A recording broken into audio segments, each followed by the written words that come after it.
Està entre dos focs. El seu significat és força clar, trobar-se entre dos perills. L'origen semblaria clarament militar, si no fos que en francès ja es troba de molt abans que s'inventessin les armes de foc.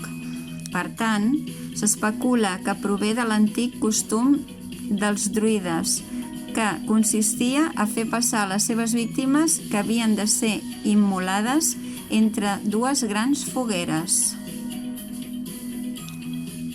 Tenir mà de ferro.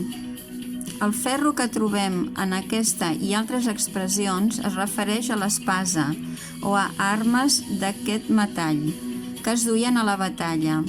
L'expressió vol dir tenir energia i valentia per fer les coses i també tenir duresa i agror de caràcter per a tractar les persones i els afers amb rigor. Així mateix, té una clara relació amb l'espasa el crit de «Desperta, ferro!», que els almogàvers clamaven mentre picaven l'espasa amb la pedra d'esmolar abans d'entrar en combat.